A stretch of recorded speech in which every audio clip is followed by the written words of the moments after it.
Hello दोस्तों, स्वागत है आपका एक और नए वीडियो में। और आज का जो टॉपिक है डे 4 का, वो है ऑर्गेनाइजेशंस एंड एग्रीमेंट्स। तो दोस्तों, ऑर्गेनाइजेशंस बहुत सारे टाइप के हैं, इंटरनेशनल ऑर्गेनाइजेशंस, और उनके बहुत सारे एग्रीमेंट्स भी है। तो वो एग्रीमेंट्स क्या है, किस तरीके से किए जाते हैं, उसके अंदर क्या डिसाइड होता है, इतने डिटेल में अपने जानने की ज़रूरत नहीं है।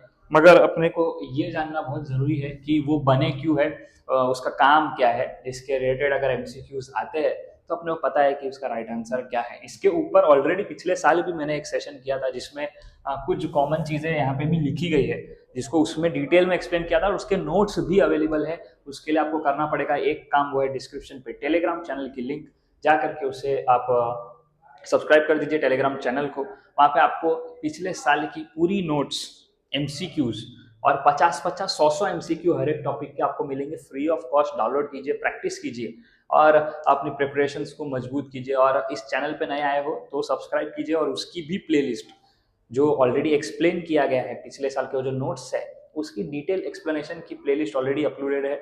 बहुत सारे लोगों ने उसमें अपने को सपोर्ट दिया है, और इसीलिए मैं चाहता हूँ आप भी उसका फ़ायदा उठाइए, फ्री ऑफ कॉस्ट उस वीडियोस को देखिए और अपने प्रिपरेशंस पक्की कीजिए। चलिए आज के टॉपिक की तरफ चलते हैं। पहला टॉपिक जो है वो है यूनाइटेड नेशंस। आप सभी ने स्कूल में, कॉलेज में कहीं ना कहीं इनका नाम सुना ही होगा। यूनाइटेड नेशंस क्या है? यूएन भी उसे कहा जाता है। ये जो पर्टिकुलर ऑर्गेनाइजेशन है, ये बनी गई थी आफ्टर वर्ल्ड वॉर टू के टाइम पे सारे देश मिल करके आ करके उन्होंने ये यूनाइटेड नेशन, जैसे उसका नाम है, सारे नेशंस एक साथ यूनाइटेड नेशंस की स्थापना की। और यूनाइटेड नेशंस में ये निर्णय लिया कि अब दुनिया के सारे ही जो भी प्रॉब्लम्स हो गए वो यहाँ पे आकर के डिस्कस करेंगे। दुनिया को कैसे आगे लेके जाना है वो यहाँ पे आके डिस्कस करेंगे। उस टाइम पे हर जगह तबाही ही तबाही थी, और उसके लिए ये यूनाइटेड नेशंस बनाने का मेन फैसला लिया गया। उसके बाद था वर्ल्ड बैंक। वर्ल्ड बैंक क्या है? वर्ल्ड बैंक बनाया गया था, देखिए, वर्ल्ड वॉर 2 में यूरोप पूरी तरीके से खत्म हो चुका था। वो युद्ध की आग में जल करके पूरी तरीके से बर्बाद हो चुका था। सारे ही बिल्डिंग्स टूट गए थे, कंस्ट्रक्शंस खराब हो गए थे, खाने के पैसे नहीं थे, गरीबी अपने हाईएस्ट पॉइंट पे थी। और इसी के कारण यहाँ पे पॉवर्टी कम करना और डेवलपमेंट करना ये वर्ल्ड बैंक का काम था। ये लोन्स देती थी सारे ही कंट्रीज को जो वर्ल्ड वॉर 2 में खत्म हो चुके थे, और उन्हें पॉवर्टी कम करने के लिए पैसे दिए जाते थे और डेवलपमेंट बढ़ाने के लिए पैसे दिए जाते कि जब टूट गया है कोई बात नहीं, हमसे पैसा लो, वापस कंस्ट्रक्ट करो, फिर से पहले जैसे बनो। और इसीलिए वर्ल्ड बैंक यहाँ पे बनाया गया। यूएन और वर्ल्ड बैंक दोनों साथ साथ में ही एस्टेब्लिश किए गए। उसके बाद आता है तीसरा हीरो कहानी का, जो है IMF, international monetary fund. International monetary fund क्या है? इंटरनेशनल मॉनेटरी फंड जो है, जैसे आपको मालूम पड़ रहा है, मॉनेटरी फंड इसका मतलब पैसा है, पैसे का फंड है।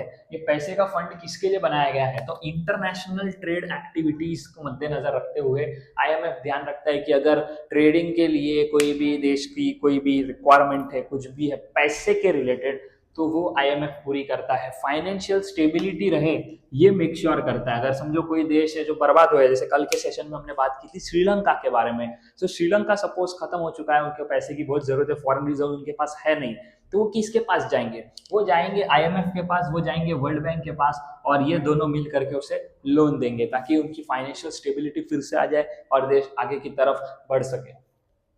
उसके बाद जो नेक्स्ट ऑर्गेनाइजेशन आता है वो है WTO, world trade organization. World trade organization क्या है?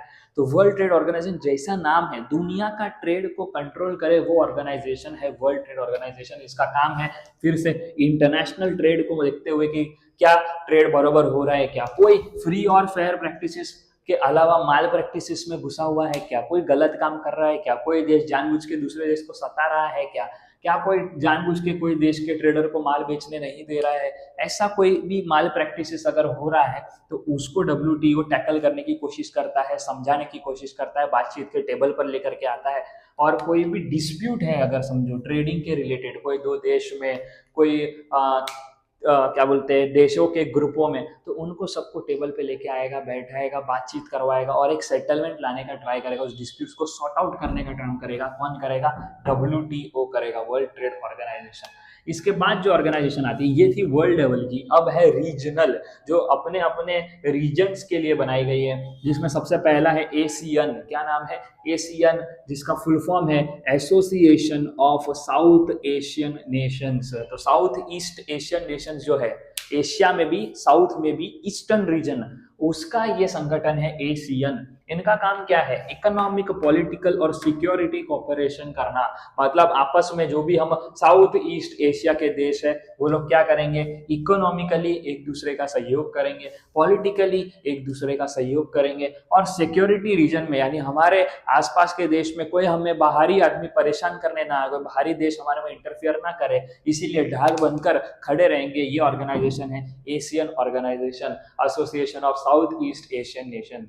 इसके बाद जो नेक्स्ट आता है वो है ब्रिक्स। ब्रिक्स बहुत ही फेमस है, काफी चर्चा में रहा है ये साल, यूक्रेन युद्ध के बाद बहुत सारे बार इसका नाम लिया गया है। इसके मेंबर नेशंस कौन है? तो B stands for Brazil, R stands for Russia, I for India, C for China और एस फॉर साउथ अफ्रीका।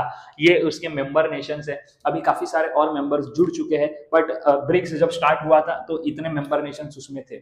इनका काम भी क्या है? ऊपर जो लिखा है सेम काम है, इकोनॉमिक, पॉलिटिकल, सिक्योरिटी कोऑपरेशन करना। किन देशों में? तो ब्रिक्स के मेंबर देशों में। सबसे पहले तो खाली इन 5 देशों के लिए ही ये बनाया गया था कि हम लोग मिल करके इकोनॉमिक, पॉलिटिकल और सिक्योरिटी कोऑपरेशन करेंगे, बट धीरे धीरे इसमें और मेंबर्स जुड़ते गए।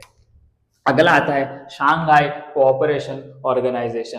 शांघाई नाम सुनकर आपको पता होगा ये चाइना का ऑर्गेनाइजेशन है, ये चाइनीज लोगों ने बनाया है। और इसमें ऐसा नहीं है कि खाली चाइना की बातचीत होती है, बल्कि बाहर के देशों के लोगों को बुलाया जाता है और यहाँ पे बोला जाता है कि हम लोग साथ मिलके हमारे आसपास के रीजन को एकदम डेवलप कर देंगे, एकदम आगे लेकर जाएंगे और उसमें हम कोऑपरेशन लाएंगे। इसलिए शांघाई कोऑपरेशन ऑर्गेनाइजेशन है, जिसमें इंडिया भी पार्ट है और वो हर साल जब भी एससीओ की मीटिंग होती है जरूर जाता है। उसके बाद आता है सार्क। सार्क जो है वो क्या है? South Asian association for regional cooperation. तो ये एशियन था, ये सार्क है, दोनों में कंफ्यूज नहीं होना है। यहाँ पे साउथ एशियन बोला गया है, यानी कि साउथ में आने वाली सारी एशियन कंट्रीज सब आ गए इसमें। और यह साउथ ईस्ट एशियन, और स्पेसिफिक कि भाई साउथ में भी ना, खाली ईस्ट वाला जो पार्ट है उसी के मेंबर्स इसमें आ सकते हैं। और ये थोड़ा ब्रॉड हो गया, ये बोला साउथ ईस्ट में छोड़ो, साउथ एशिया में जितने देश है सब लोग इसके मेंबर बन सकते हैं। और इसके लिए इसका नाम है south Asian association for regional cooperation. इनका काम क्या है? कोऑपरेशन लाना। किस चीज में कोऑपरेशन लाना? हर संभव चीज में कोऑपरेशन ला सकते हैं। जिस जिस चीज में जरूरत है सब में हम लोग एक दूसरे का सहयोग करेंगे, एक दूसरे का साथ देंगे और साथ में आगे बढ़ेंगे। फिर आता है अफ्रीकन यूनियन। पूरे अफ्रीका में इतने सारे देश है, लेकिन इन सबको एक पर्टिकुलर बॉडी साथ में मिल करके गवर्न करे, साथ में मिल करके लॉज बनाए, साथ में मिल करके कुछ Africa as a whole continent को आगे लेके जाए। तो उसके लिए अफ्रीकन यूनियन का स्थापना हुआ। और ऐसा ही सेम ऑलरेडी ऑर्गेनाइजेशन चल रहा है जिसको बोलते हैं यूरोपियन यूनियन। यूरोपियन यूनियन क्या है? सारी यूरोप की देश साथ में आ गई और ये डिसीजंस लेती है अपने लिए। यूरोप के सारे देश के लिए ये लोग डिसीजंस लेते हैं। यहाँ पे ट्रेड का एक्टिविटीज भी वो लोग ने फ्री कर दिया है, एक देश से दूसरे देश में आदमी आ जा सकता है, ट्रेड हो सकता है, इजीली हो सकता है। करेंसी सेम कर दी, एक ही सिंगल करेंसी यूरो, जिससे कि करेंसी का प्रॉब्लम ना हो, सब में एक ही करेंसी चलते रहे और बहुत ही इकोनॉमिकली स्टेबल रहे पूरा का पूरा यूरोप कॉन्टिनेंट। ये इनका एम था और इसी को देख करके अफ्रीकन यूनियन बना, जिनका भी यही संकल्प था कि अफ्रीका के सारे देश मिलजुल के साथ में ग्रो करें और अफ्रीका एज अ कॉन्टिनेंट को एक ग्लोबल सुपर पावर स्टेज तक लेकर के आए। और अफ्रीकन यूनियन का इसीलिए स्थापना हुआ। एक इंपॉर्टेंट ऑर्गेनाइजेशन जो यहाँ मैं लिखना भूल गया वो है नेटो। नेटो का फुल फॉर्म है नॉर्थ अटलांटिक ट्रीटी ऑर्गेनाइजेशन। ये ऐसी ऑर्गेनाइजेशन है जिनका ये संकल्प है कि भाई हम लोग सब साथ में आते हैं और सपोज तेरे पे कल के हमला होता है तो हम लोग सब मिलके उसको खत्म कर देंगे। ये वाली जो दोस्ती वाली बात है वो नेटो में की जाती है।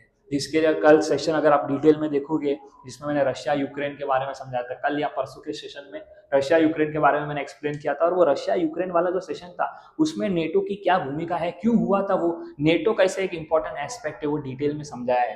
तो आप वो वीडियो जाकर के देखिए, आपको नेटो के बारे में डिटेल में समझ में आएगा कि ये ऑर्गेनाइजेशन एक्चुअली में है क्या। अब आता है कुछ की एग्रीमेंट्स की। जैसे कि आपने देखा टॉपिक 2 पार्ट में डिवाइडेड था, ऑर्गेनाइजेशन और एग्रीमेंट। अब बारी एग्रीमेंट्स की।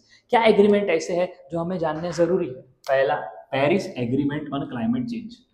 तो पेरिस में एग्रीमेंट हुआ था क्लाइमेट चेंज के रिलेटेड, सारे वर्ल्ड लीडर्स आए थे और उन्होंने निर्णय लिया कि भाई अभी दुनिया के लिए अपन ऐसा क्या कर सकते हैं जिससे क्लाइमेट चेंज से प्रॉब्लम ना हो। तो ये लोग ने निर्णय लिया कि भाई 2 डिग्री सेल्सियस से ज्यादा टेम्परेचर को बढ़ने देंगे नहीं, ग्लोबल वार्मिंग में 2 डिग्री सेल्सियस से ज्यादा टेम्परेचर बढ़ने नहीं देंगे। उसके बाद न्यूक्लियर नॉन पॉलिफरेशन ट्रीटी अपन करेंगे। क्या करेंगे? Nuclear non proliferation treaty.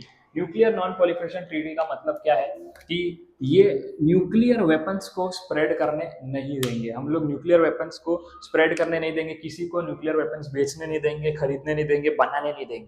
क्योंकि न्यूक्लियर वेपन्स से जब अगर कोई गलत आदमी के हाथ में आ जाए तो खत्म हो सकता है पूरा का पूरा देश, और कभी अगर ज्यादा ही न्यूक्लियर वेपन्स छोड़ दिए तो पूरा का पूरा प्लैनेट खत्म हो सकता है। और इसीलिए यहाँ पे न्यूक्लियर नॉन पॉलिफरेशन ट्रीटी बनाई गई, जहाँ पे न्यूक्लियर वेपन्स को बेचना, खरीदना, बनाना बैन कर दिया है।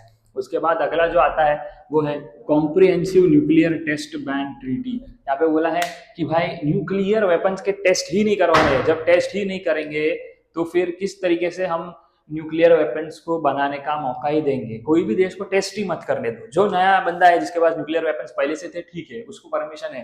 अब जो भी नया है जिसके पास न्यूक्लियर वेपन नहीं है और वो बनाने की सोच रहा है, तो उसको पहला टेस्ट ही मत करने दो। तो यहाँ पे बैन कर दिया है ऑल न्यूक्लियर एक्सप्लोजन पे। कोई भी न्यूक्लियर टेस्ट कंडक्ट नहीं कर सकता। जब कंडक्ट ही नहीं करेगा टेस्ट, तो न्यूक्लियर वेपन उसके पास हो गए ही नहीं। जब न्यूक्लियर वेपन नहीं होंगे तो ऊपर वाली ट्रीटी भी बची रहेगी, ना बेच पाएंगे, ना खरीद पाएंगे, ना बना पाएंगे।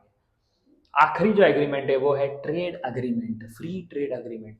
और ट्रेड अग्रीमेंट में बहुत सारे होते हैं। कई बार हम लोग टैरिफ वक्त कम कर देते हैं, बहुत ही मिनिमम ड्यूटी लगाते हैं। टैरिफ मतलब ड्यूटी, टैक्स, कि अगर तुम्हारे देश से हमारे देश में माल आएगा तो हम बहुत कम टैक्स लेंगे, ताकि एक दूसरे के देश में व्यापार अच्छे से चले। तो फिर वो देश भी बोलता है हाँ तेरे देश से भी आएगा तो हम लोग टैक्स ज्यादा नहीं लगाएंगे। कई कई बार ये फ्री हो जाता है, जिसको अपन बोलते हैं FTA। बोलते हैं भाई फ्री, 1 रुपया टैक्स नहीं भरने का, तू बिंदास आके मेरे इधर माल बेच, मैं बिंदास आके तेरे इधर माल बेचू, खत्म बात।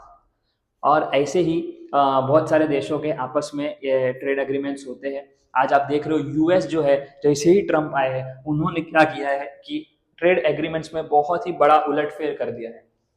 मेक्सिको, चाइना, ब्राजील, इंडिया, सबको टैक्स लगा के लोग ने परेशान किया है। इंडिया पे तो अब तक उतना टैक्स लगा नहीं पाए, बट चाइना पे 25%, कनाडा पे 25%, मेक्सिको पे 25%, 25% टैक्स लगा। 25% टैक्स बहुत बड़ा अमाउंट होता है। अगर समझो आप 1 लाख रुपए की गाड़ी होती नहीं है, बट एक फॉर एन एग्जाम्पल 1 लाख रुपए की गाड़ी आप बेच रहे हो, तो उस देश में, क्योंकि वो यूएस के बाहर का प्रोडक्ट है, आप इन 4 देशों में से किसी देश के प्रोडक्ट बेच रहे हो, तो आपको 25% और भरना पड़ेगा। यानी कि 1 लाख की गाड़ी अब आपकी हो जाएगी 1,25,000 में। तो उससे क्या होगा, जो कंज्यूमर है, जो वहां पे यूएस में बैठा हुआ है, उसको ये चीज महंगी लगेगी, तो वो ये ना खरीद के यूएस का बनता हुआ प्रोडक्ट या ऐसे देश का प्रोडक्ट जिसपे यूएस ने इतना बड़ा ड्यूटी नहीं लगाया, जो सस्ते पड़ रहे, वो खरीदेंगे। और उससे उस देश को बहुत बड़ा नुकसान होगा जहां से वो प्रोडक्ट आ रहा है। तो इसीलिए लोग आजकल फ्री ट्रेड एग्रीमेंट्स की तरफ बढ़ रहे हैं, ग्लोबलाइजेशन की तरफ बढ़ रहे हैं कि भाई तू मेरा माल बेच, मैं तेरा माल बेचता हूँ, दोनों मिल के बिजनेस आगे बढ़ाते, दोनों मिल के अपने देश को आगे लेके जाते हैं। और यहाँ पे आज का सेशन कंप्लीट करते हैं। अगर वीडियो पसंद आ रहा है, आपको लाइक करना है। कमेंट सेक्शन में, जैसे मैं पिछले वीडियो से देख रहा हूँ, काफी सारे कमेंट्स आ रहे हैं, मुझे अच्छा लग रहा है। वो पॉजिटिव कमेंट सुन के मुझे मन कर रहा है मैं और वीडियोस बनाऊं।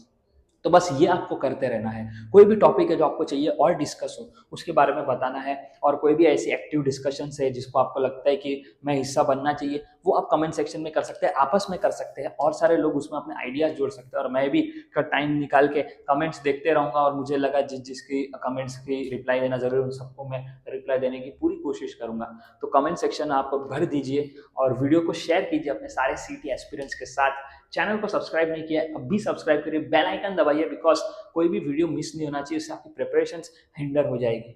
और डिस्क्रिप्शन में टेलीग्राम चैनल की लिंक है, जल्दी से जाकर उसको सब्सक्राइब कीजिए। सारे नोट्स वगैरह आपको वहां से मिलेंगे। मिलते हैं नेक्स्ट वीडियो में, तब तक के लिए bye bye and take care.